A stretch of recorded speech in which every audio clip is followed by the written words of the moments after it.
안녕하십니까. 이번 시간에는 채권의 효력에 대해서 살펴보도록 하겠습니다. 이제 채무와 책임이 나오는데, 이제 그 책임이라고 하는 것은 채무자의 재산에 대해서 채권자가 강제집행을 할 경우에 거기에 강제집행에 응해야 될 의무가 있는 것, 그러한 것을 책임이라고 하겠습니다. 이 채무와 책임이 분리되는 경우인데, 이제 먼저 책임 없는 채무. 그래서 책임이 없다라고 하는 것은, 책임이라고 하는 것은 방금 말씀드린 것처럼 이건 뭐죠? 강제 집행인 거죠. 강제 집행할 수 없는 채무. 즉, 채무가 있긴 있지만 강제 집행이 안 되는 그러한 채무자라고 하는 거죠. 그래서, 자, 채무가 있게 되고, 그 채무로서 이제 나중에 채무자가 채무를 이행하지 않게 되면 채권자가 채무자의 재산에 대해서 강제 집행을 해야 되는데, 이 강제 집행을 다른 말로 하면 방금 말씀드린 것처럼 책임이라고 할 수 있죠. 그래서 이 책임 없는 채무라고 하는 것은 이 강제 집행이 안 되는 채무라고 말씀드릴 수 있겠죠. 그래서 당사자 사이에서 강제 집행 면제 특약이 있는 경우, 이런 건 당연히 강제 집행을 하지 않기로 당사자가 특약을 한 거기 때문에 채무는 채무지만 강제 집행이 안 되기 때문에 책임 없는 채무가 되는 것이라 할 수 있겠죠.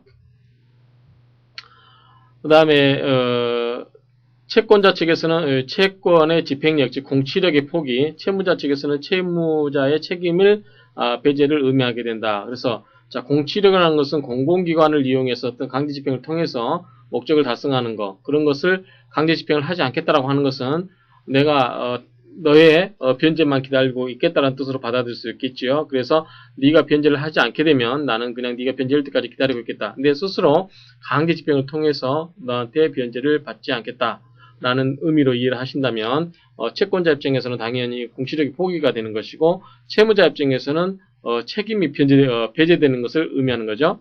채권이 제3자에게 양도된 경우에도 그 제3자에 대하여서도 이 특약은 효력이 있다라고 하는 거죠. 그래서 이것은 당연한 얘기죠. 예컨대 채무자가 있고 채권자가 있는데, 채권자가 이렇게 있고 채무자가 있는데, 이 채권자가 자기가 채무자에 대해서는 강제 집행을 할 수 없기 때문에 이것을 제3자한테 양도를 하게 되면 제3자가 이 채무자에 대해서는 강제 집행을 할 수 있다라고 하면 이 채권자 채무자 간의 이 강제 집행을 배제하는 특약이 아무런 의미가 없게 되는 거죠. 그렇기 때문에 이것은 제3자에게 양도된 경우도, 채권이 제3자에게 양도된 경우, 즉 채권자 채무자에 대해서 받을 수 있는 그러한 채무에 대한 채권이 양도된 경우에도 이러한 강제 집행에 대한 그런 특약이 있으면 그게 그대로 효력이 있다라고 하는 게 통설의 입장이다 하는 거고요. 책임이 있긴 있는데, 자, 강제 집행에 의해서 책임이 있긴 있게 되는데 한정이 되는 그러한 채무는 무엇이냐 이거죠. 자, 원칙적으로 우리가 채무가 있게 되면 그 채무를 변제를 다 해야 되는 거죠. 그게 뭐냐면 이제 무한책임이라든가 이런 인적 책임의 원칙에 대해서 끝까지 책임을 다 지는 걸 원칙으로 말하는 겁니다. 그런데 예외적으로 책임이 한정이 되는 거, 그게 대표적인 게 이제 물적 유한 책임과 금액 유한 책임이 있는데, 자, 한정 승인 여러분들 아마 아실 겁니다. 자, 근데 한정 승인이라고 하는 것은 여러분들이, 자, 부모님이 계십니다. 부모님이 돌아가셨는데 요즘 뉴스에 많이 나오는 거죠. 자, 부모님 재산이 얼마냐면, 자산이죠. 플러스 되는 자산이 얼마냐면 2억이 있습니다. 근데 부채가 얼마냐면 마이너스 재산이죠. 이거는 3억이 되어 있습니다. 그러면 토탈하면 마이너스 1억이죠. 그렇죠? 자, 이랬을 때 부모님이 돌아가시면은 얼씨군하고 이것을 따져봐가지고 판단할 수 있으면 좋지만 미성년자 같은 경우 또는 심지어는 아가인 경우는 이렇게 뭐냐면 민법에 의하면, 자, 내가 한정 승인을 하겠다라고 하는 의사표시가 없으면 상속을 받은 겁니다. 상속을 받을 때는 플러스 재산만 받는 게 아니라 마이너스 재산까지 같이 받게 됩니다. 그래서 마이너스 재산이 더 커버리게 되면 오히려 부채를 떠안는 결과가 됩니다. 하물며 그런데 그러한 경우에 아가인 경우는 뭐냐면 그러한 의사표시를 적극적으로 표시할 수가 없지 않습니까? 그러한 경우에 이 애기 같은 경우, 아기인 경우에는 오히려 부채를 태어나면서부터 부채를 떠안고 살아가는 그러한 일들이 벌어지게 됩니다. 그래서 이러한 제도가 좀 문제가 있다 해가지고 여러분들 신문지상에서 가끔 이런 한정승인이라는 내용이 나올 겁니다. 그러면 이 한정승인은 뭐냐면 자기가 또한 자기가 받게 되는 플러스 자산이 있는 범위 내에서만 자기가 책임을 지겠다라고 하는 의사 표시라고 생각하시면 됩니다. 그래서 일정 범위 재산이라고 하는 것은 플러스 재산 범위라고 하는 거죠. 그러한 범위 재산을 한도로 책임을 지는 것이다. 그 다음에 특정 물만으로서 책임을 지는 경우는 전당 물주의 책임이죠. 물적 대당 책임이라고 하는 건데 역시 그 물건에 대해서만 책임을 지는 거죠. 그렇죠? 그 다음에 금액 유한 책임은 여러분들 대표적인 게 이제 주주입니다. 주식회사의 주주인데 근데 이건 무슨 소리냐면 여러분들 친구가 회사를 하나 만듭니다. 회사를 만드는데 무슨 회사를 만드냐면 주식회사를 만들게 됩니다. 그럼 여러분들이 자 주식회사를 만들게 되면 그 주식에다가 여러분들 투자를 하지요. 뭘 투자합니까? 돈을 투자합니다. 그럼 여러분들 그 회사의 주주가 됩니다. 예컨대 한 주에 5,000원짜리 주식으로 발행하는 그런 회사에 투자했다. 여러분들 500만 원을 투자했다. 그러면 주식 몇 주를 갖고 있습니까? 1000주를 갖고 있습니다. 이 1000주만큼의 주식을 갖게 되는데 여러분은 주식을 가지면서 이 주주가 되는 겁니다. 그런데 이 회사가 성립이 되고 나서 이제 영업을 시작할 거 아닙니까? 영업을 하다 보면 회사가 빚도 안게 되고 플러스도 나게 됩니다. 근데 빚을 날 때는 좋습니다. 플러스 날 때는 좋습니다.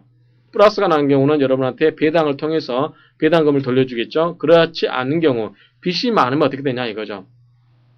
이럴 때 빚을 받는 회사에 대한 채권자가 있죠. 이 채권자가 빚이 많을 때 어떻게 하냐면 이 회사가 이제 망했을 경우겠죠. 그러면 이 채권자는 회사에 있는 재산, 즉 자녀 재산으로서 이익을 받고 만약에 돈이 부족하다 싶으면 이 주주한테 돈을 달라고 할 수 있느냐라고 하는 건데 그렇지 않다라고 하는 겁니다. 그래서 회사의 재산과 회사에 투자한 주주의 재산은 별개로 독립되어 있다. 그래서 주주는 자기가 회사에 투자한 돈, 즉 여기의 경우는 500만 원의 범위 내에서만 책임을 진다. 그래서 책임을 진다라는 의미도 뭐냐면 주식이 무슨 주식이 된다?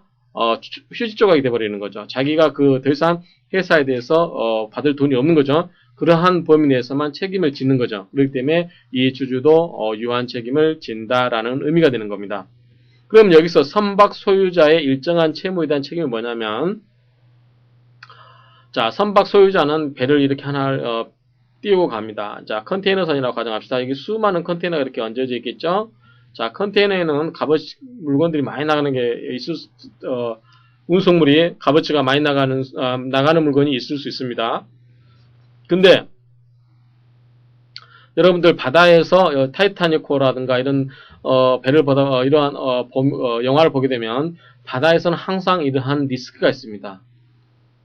그래서 이 선박이 이러한 내용은 이제 해상법에서 배우게 되는데 선박이 항해를 하게 되면서 필연적으로 직면하게 되는 그런 위험이 있는데 만약에 해상에서 파도를 만나서 이 배라든가 배에 실려 있는 모든 물건들이 바닷속에 가라앉았다. 그러면 자, 이 선박 소유주, 다른 말로 선주입니다. 선박이 굉장히 비싸지 않습니까? 그러한 경우에 자기 선박이 침몰한 것도 억울한데 이 선박에 가득 실려 있는 물건 소유주로부터 배상을 받게 되면 어마어마한 금액의 배상금을 물어줄 수가 있게 됩니다. 그러한 경우에는 이 선주는 재기불능해서 다시 망해버릴 수가 있습니다. 그런데 이 선주가 필요하겠죠. 왜냐하면 물건이 항상 있다 교류가 되다 보니까.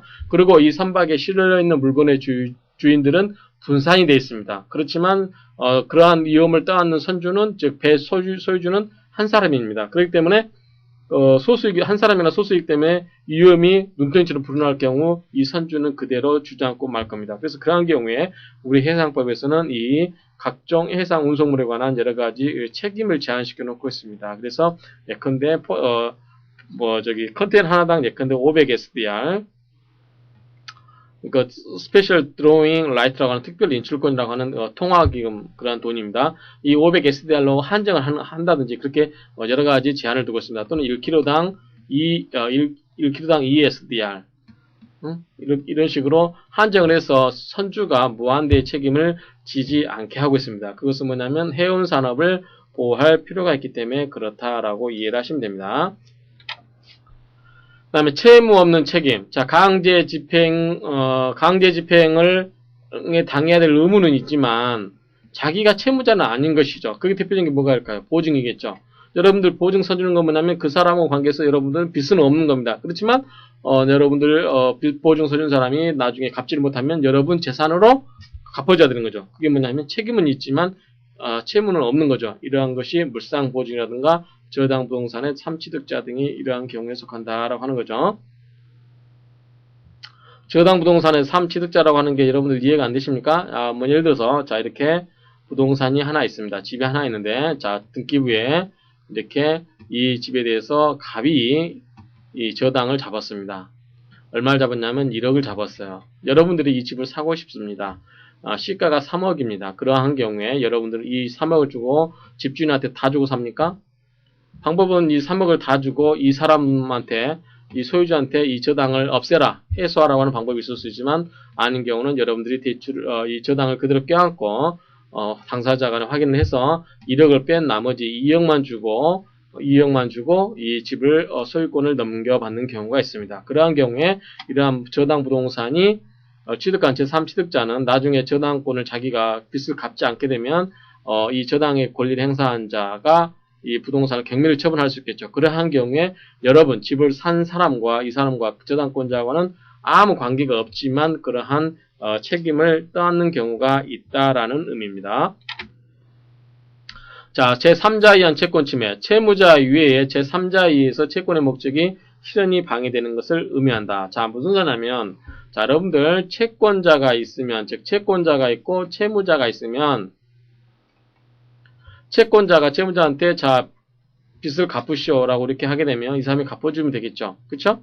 갚아주면 되는데 자, 이 사람이 이거 돈을 안 갚습니다. 그럼 이 사람이 어떻게 되게 집의 재산에 대해서 뭐 압류를 한다든지 이렇게 할 수가 있죠.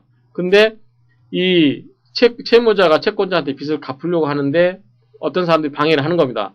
야, 갚지 마라고 해서 이 사람을 못 갚게 억류를 하고 있다든지 납치를 한다든지 또는 이 사람 재산을 같이 짜고서 빼돌리거나 이 사람 재산을 일방적으로 뺏어간다든지 그러한 경우는 이 채권자의 권리를 해하게 되는 거죠. 그래서 우리 원칙적으로 채권 채무는 뭐냐면 당사자 간의 상대권이라고 했습니다. 상대적 권리, 즉 사람에 대한 권리라고 그랬죠. 그래서 제3자가 간섭하기는 쉽지 않은 건데 제3자에서 간섭이 될 수 있는 거죠. 반대로 우리 물권은 뭐죠? 대물이라고 하죠. 대물 권리라고 했죠. 절대적입니다. 배타적이고 이러한 특징이 있는데 일단 이 채권 채무는 당사자 간에 굉장히 당사자 간의 문제에 국한될 수 있는데 그것을 제3자가 침해할 수 있다라는 하는 거죠. 예컨대 제가 조용필씨 보고 우리 부모님 회가변 때 노래를 불러달라는 공연을 했을 때 누군가가 그것을 조용필씨가 차를 타고 오는데 못 가게 막고 있다든지 그러한 경우에 그런 것은 제 채권이 침해당할 수 있는 거죠. 그러한 경우에 제3자에 의해서 침해당할 수 있다라는 의미입니다. 자, 초기에는 채권은 채무자만을 구속하는 상대권임을 이유로 제3자에 의한 채권 침해의 가능성과 불법행위 성립을 부정하는 견해가 지배적이었지만 그렇지나 현재는 학설이 일치해서 제3자의 채권 침해에 의한 불법행위의 성립을 긍정한다. 이런 의미입니다. 자, 아까 말씀드린 것처럼 자, 채권자가 있고 채무자가 있을 때 제3자가 이 사람한테 변제하는 것을 못하게 하는 거죠. 그런 경우는 이 제3자는 채권자에 대해서 불법행위를 하고 있는 거죠. 그러한 경우에 이 불법행위에 책임을 지는 경우가 있다라고 하는 거죠.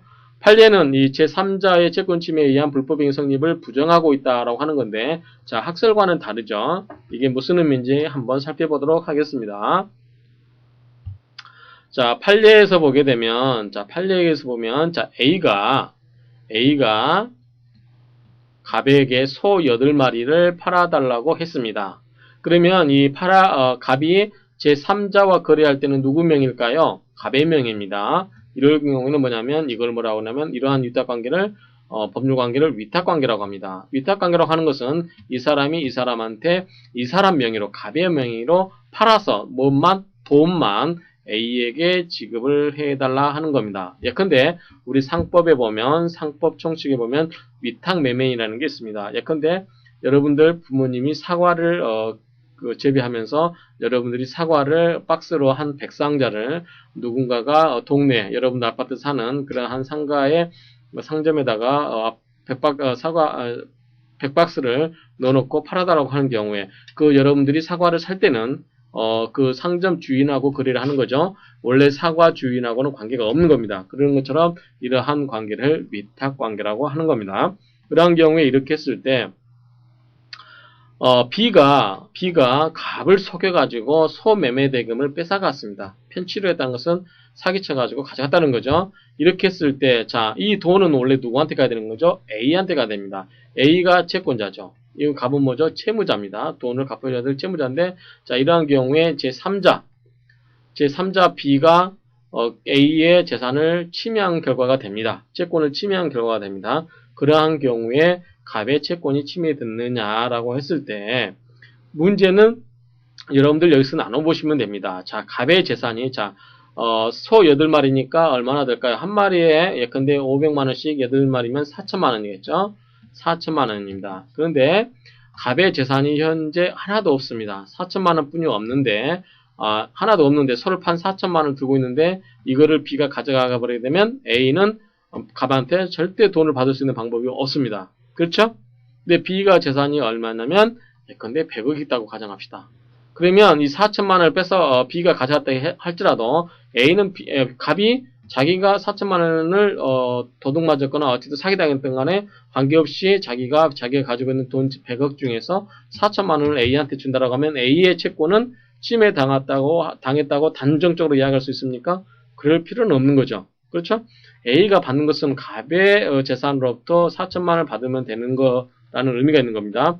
그렇기 때문에 이러한 경우는 반드시 이 B가 갑으로부터 소매매 대금을 편취했다 해서 B가 A의 채권을 침해한 경우라고 단정할 수는 없다라고 하는 겁니다. 이게 바로 판례의 뜻인데 이런 경우는 채권 불법행위 성립을 제3자의 채권 침해에 의한 불법행위 성립을 부정하고 있다라고 하는 의미가 이런 의미라고 이해를 하시면 됩니다.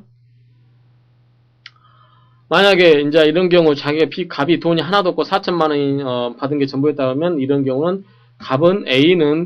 갑이 A하고 B는 아무 관계가 없기 때문에 A가 B에 대해서 돈을 바로 달라고 할 수는 없는 거고 A가 채권자로서 채무자인 갑, 또 갑은 이 갑과 비해 보면 갑은 채권자고 B는 채무자죠. 그래서 이 갑의 채무자 B에 대한 그러한 권리를 대신 행사할 수는 있다. 그래서 대신 행사해서 손해배상을 청구할 수 있다라고 하는 게 이 판례의 취지입니다. 그 다음에 학설은 채권도 권리인 이상 당연히 대세적 불가침성이 있음을 근거로 인정하는 견해와 채권의 성질상 예외로 침해될 수 있을 뿐의 견해가 대립되는데 그다지 큰 의미가 있지는 않습니다. 자, 채권 침해의 모습을 보도록 하겠습니다. 채권의 기속 자체를 침해하는 경우 제3자가 직접 채권을 처분 또는 행사하여 채권자로 하여금 그 채권 자체를 상실케 하는 경우로서 이런 경우는 불법행위가 성립을 한다라고 하는 겁니다. 자, 이중양도를 한번 예를 들어보도록 하겠습니다. 자, 여러분들 이중양도는 아마 우리 부동산 관계된 물권법에서 많이 공부를 하셨을 겁니다. 자, 갑의 원래 소유자입니다. 갑의 원래 소유자인데 이 부동산 집을 을한테 매매를 했습니다. 매매를 했는데 우리 부동산에 관한 물권법에는 뭐냐면 물권의 효력이 발생하려고 하면 자, 내가 당신한테 집을 팔겠다라는 물권적 의사표시, 물권 행위에다가 자, 부동산인 경우는 뭐냐면 등기까지 해줘야만 효력이 발생하는 성립 요건주를 취하고 있습니다. 그래서 등기가 안 돼 있으면 B가 소유자라고 할 수가 없는 겁니다. 이런 경우에 갑이 을에게 집을 팔아고 돈까지 받았지만 B에게 등기를 해주지 아니한 상태에서 갑이 다시 부동산을 B형한테 팔아버렸습니다. 그러면 B형이 만약에 대금을 치르고 갑으로부터 등기를 넘겨받아서 B형의 이름으로 등기가 돼 있다라고 하면 소유권이 누구한테 있다? 원칙적으로 B형한테 있다라고 이해하시면 됩니다.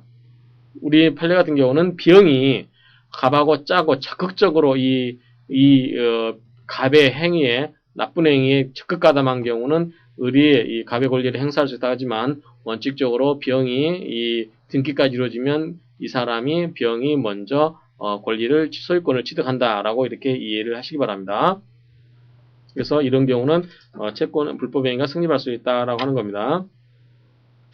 급부를 침해한 경우 자, 채권자는 자기 고유의 권리에 기해서 직접 제3자에 대해서 불법행위에 의한 손해배상을 청구할 수가 있습니다. 자, 특정물 채권에서 제3자가 목적물을 매신할 때, 그렇죠?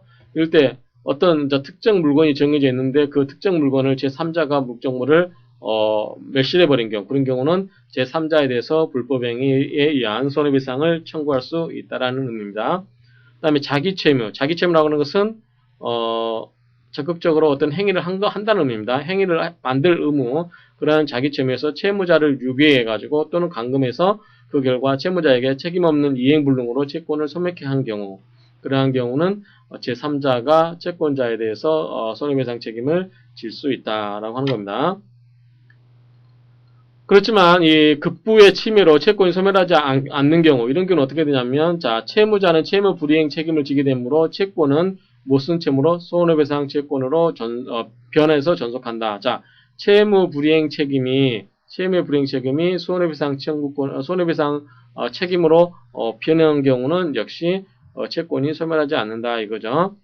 자, 제3자가 채무자와 공모하여 채권의 목적물을 파기할 때, 자, 이때는 채무자가 가담을 했죠. 그럼 채무자도 불법행위를 한 거죠. 그러한 경우는 이 채무자도 손해배상 책임이 있다라는 의미고, 제3자가 채무자를 교사 방조하여 채권자 권리를 행사 방해할 때, 이런 경우 다 어찌됐든 이 채무자가 이 채권자의 권리를 해한 경우에 해당된다라고 할 수 있겠습니다. 그래서 채무자의 자력이 충분하지 못하다면 이때 제3자의 행위는 채무 불이행의 가담행위에 대해서 불법행위 성립을 근거하는 것이 타당하다라고 하는 건데, 이게 무슨 말이냐면, 자, 채권자는 원칙적으로 채무자에 대해서만 권리를 행사할 수 있다라고 하는 게 맞고, 여기처럼 채무자가 전부 개입한 경우는 이 채권자의 채무자에 대한 권리는 뭐다? 원래는 계약상의 계약상의 이행을 청구할 수 있는 건데, 이행을 못하죠. 그게 뭐냐면, 채무 불이행 책임이 뭘로 바뀌었습니까? 이제, 손해배상 책임으로 바뀌었죠. 이러한 경우에 이 채무자가 돈이 없다. 이런 경우는 어떻게 할까요? 돈이 없다. 그런 경우는 같이 행위를 한 제3자에 대해서도 이 손해배상 책임을 인정하는 것이, 즉 불법행위로 인한 손해배상 책임을 인정하는 것이 타당하다라고 하는 건데, 이거는 당연히 채권자를 위한 당연한 거라고 말씀드릴 수 있겠죠.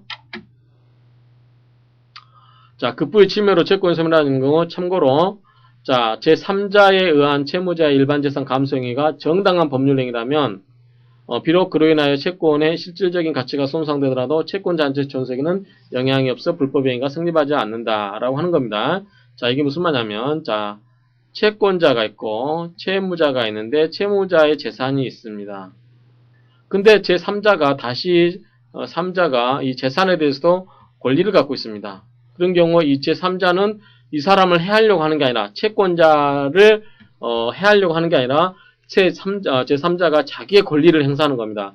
자기가 그 권리를 행사함으로써 반사적으로 이 채무자의 재산이 줄어드는 거죠. 이러한 경우에 이러한 효과가 채권자에게는 변제가 안 되는 경우가 있을 수 있겠죠. 돈이 없어져서. 그러한 경우에 이 채권자가 제3자에 대해서 정당하게 불법에 인한 손해배상 책임을 물을 수 있는가, 이에 대해서 제3자가 이건 아니다. 왜냐하면 제3자도 채무자에 대해서 정당하게 권리를 행사할 그러한 권리가 있기 때문에, 그러한 것을 기한다고 하면 이 채권자의 권리를 해할 정도로 채무자 재산이 감소되더라도 이러한 경우는 채권자의 권리를 해한 게 아니다라고 하는 겁니다. 그러한 경우는 불법행위가 성립하지 않는다. 다만 제3자가 채권자를 해하려고 하는 경우, 그러한 경우는 사회행위가 되는 경우는 채권자 취소권이 생긴다라고 하는 건데, 채권자 취소라는 건 뭐냐면 이때 권리자가 채무자와 제3자 간에 생긴 법률관계를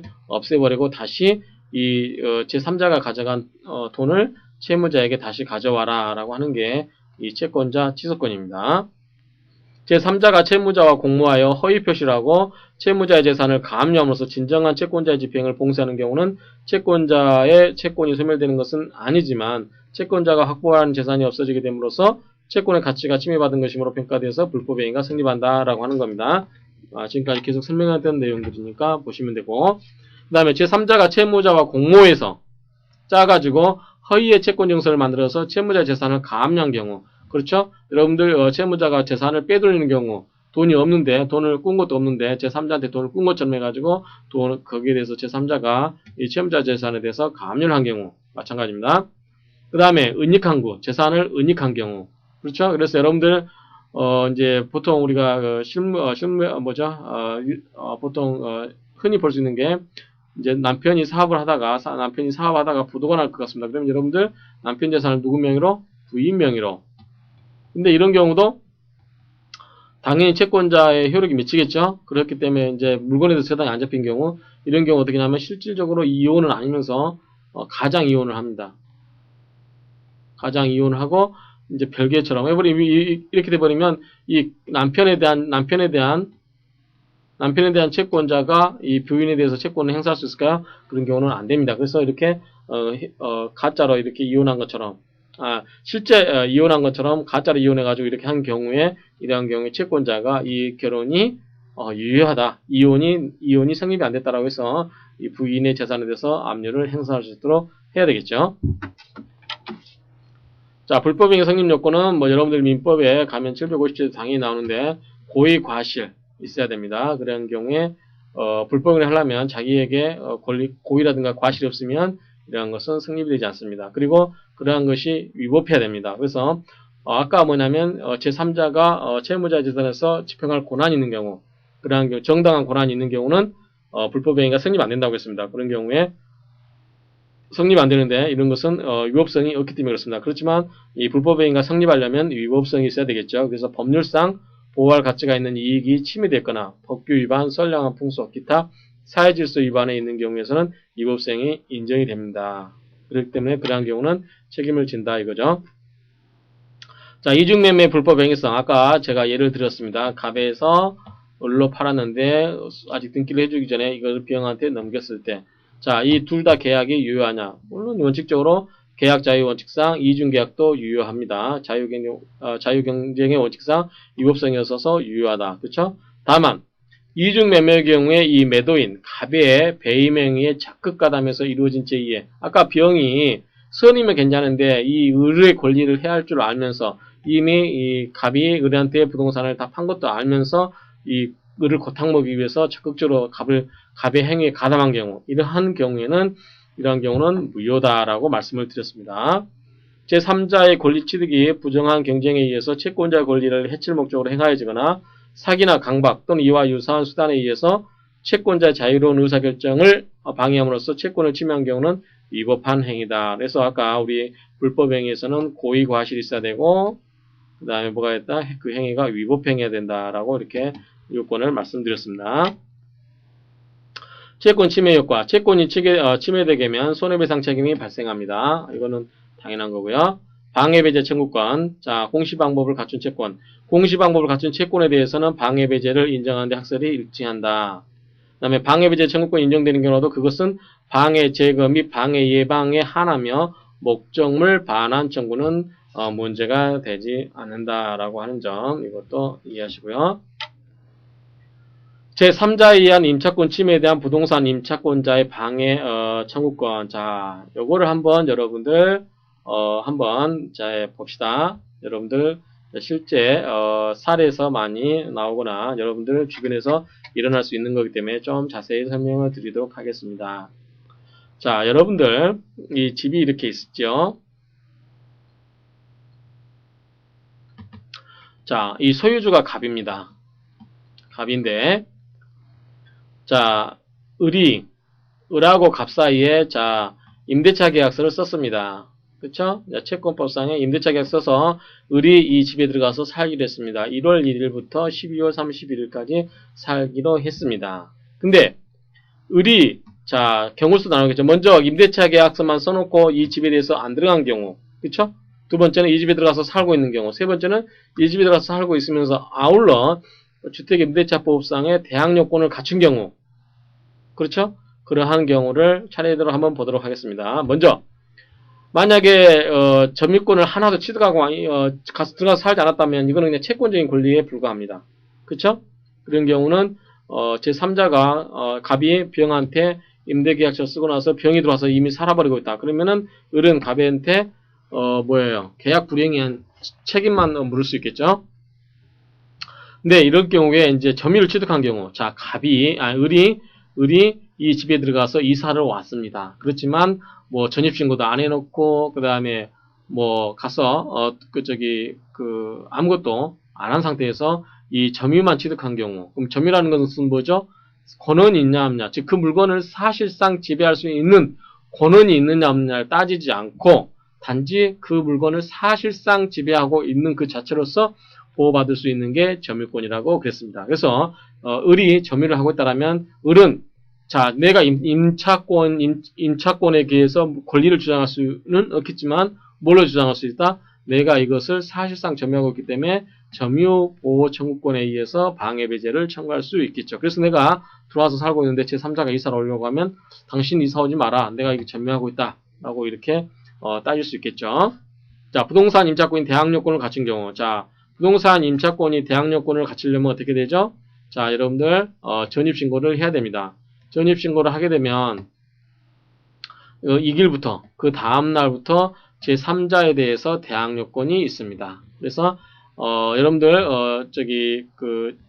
이사하고 나서 동사무소에 가서 전입신고를 하게 되면 대항요건이 갖춰진다라고 이해하시면 됩니다. 여러분들 여기서 헷갈릴 수 있는 게 뭐냐면 우선적 변제 효력이죠. 그게 뭐냐면 확정일자라고 하는 것은 이 임대차 계약서에다가 동사무소라든가 공중기관 이런 데 가서 또는 법원 등기소 가서 확정일자를 받아두면 됩니다. 이런 경우는 무엇과 같다? 이렇게 확정일자 받아버리면 무엇과 같다?